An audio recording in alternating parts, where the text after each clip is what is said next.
Bonjour, dans cette vidéo, nous allons parler des achats et ventes d'obligations. Mais avant de passer à l'aspect comptable de ces achats et ventes, on va essayer d'expliquer une notion importante qui est celle de l'intérêt couru. Alors, l'intérêt sur une obligation est payé à date fixe. Cette date s'appelle l'échéance, par exemple le 30 mai. Et le 30 mai, celui qui détient l'obligation à cette date-là reçoit l'intérêt pour toute l'année qui s'est écoulée jusqu'au 30 mai.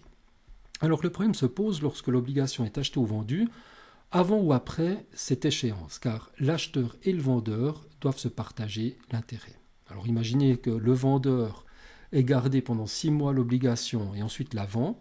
Du coup l'acheteur va l'avoir pendant 6 mois aussi jusqu'à la date de l'échéance, et le jour de l'échéance, c'est celui qui détient l'obligation qui reçoit l'intérêt pour toute l'année. Donc ça ne joue pas, ils devront se partager le montant de l'intérêt. Alors justement, cette période qui s'écoule entre la dernière échéance et la date de vente s'appelle l'intérêt couru. Et puis cet intérêt couru, eh bien, il sera payé par l'acheteur à celui qui détenait l'obligation jusqu'à ce moment-là, c'est-à-dire le vendeur. Alors on va prendre un petit exemple. Admettons que M. Amstutz achète à Mme Béguin une obligation le 30 avril de l'année N. Alors ça, c'est la valeur. Et puis on voit que l'échéance, c'est tous les 20 août.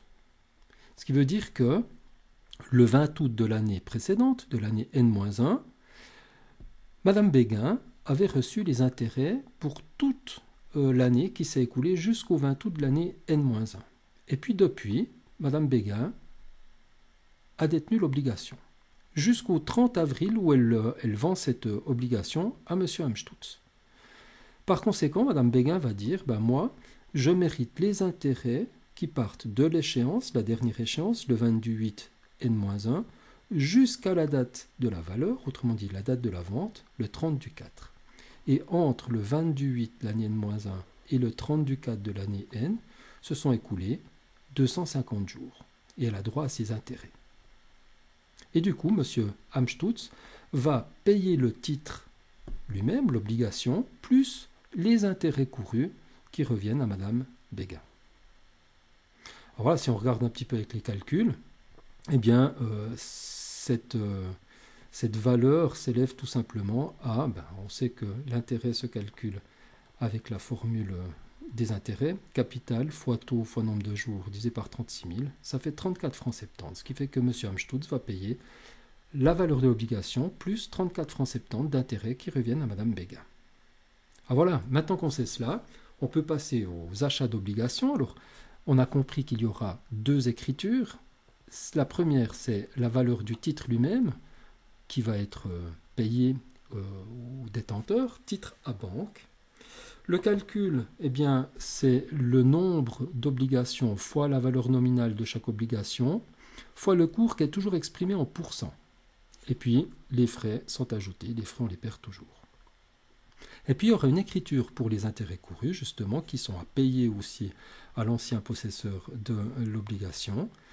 Produit des titres à banque. Et ici, on calculera avec le nombre de titres fois la valeur nominale, fois le taux d'intérêt, fois le nombre de jours, divisé par 36 000, un peu comme on a vu dans l'exemple précédent. Alors, si on prend un exemple chiffré, admettons qu'on achète 10 obligations de 1000 francs de valeur nominale chacune. Le cours, c'est 98,5%, 20 francs de frais d'achat. Valeur, c'est la date de l'achat, le 31 juillet. Et l'échéance, le 30/6. Taux d'intérêt, 5%. Alors déjà, la valeur du titre lui-même, titre à banque. Ici, il y a 10 obligations d'une valeur nominale de 1000 francs chacune. Ça nous fait 10 000 francs, fois le cours en pourcent, 98,5%. Plus les frais, ça nous fait 9 870 francs. Et puis à cela s'ajoutent encore les intérêts courus qui doivent être payés à l'ancien détenteur de l'obligation, produit des titres à banque, et le calcul, c'est de nouveau la valeur nominale totale, les 10 obligations à 1000 francs chacune, fois le taux d'intérêt, 5, fois le nombre de jours entre l'échéance, 30/6, et la valeur, 31/7. Il y a eu un mois qui s'est écoulé, d'où les 30 jours, divisé par 36 000. Les ventes d'obligations, c'est le même principe, il y a deux écritures. La première, c'est le titre lui-même, on va encaisser la valeur du titre. Même formule, cette fois les frais sont enlevés, on perd toujours les frais. Et puis, Une écriture pour les intérêts courus, banque a produit des titres, là aussi, c'est le même calcul, c'est la valeur nominale totale fois les taux d'intérêt, fois le nombre de jours entre l'échéance et la valeur, divisé par 36 000. Et si on reprend le même exemple qu'avant, on vend 10 obligations à 1000 francs de valeur nominale chacune, cours 98,5%, frais d'achat 20 francs, valeur 31 du 7, échéance 30 du 6, donc même exercice qu'avant. Une écriture pour le titre lui-même, on va encaisser la valeur du titre, 9850, valeur nominale totale 10 000 francs, fois le cours en pourcent, moins les frais. Et puis, banque a produit des titres pour les 41 francs 65 qui se calculent de la même manière qu'auparavant, c'est-à-dire valeur nominale totale fois le taux d'intérêt fois le nombre de jours entre l'échéance et la valeur, il y a un mois, divisé par 36 000. Les intérêts eux-mêmes, lorsqu'on les encaissera, eh bien, vont aussi faire l'objet d'un calcul et d'une journalisation.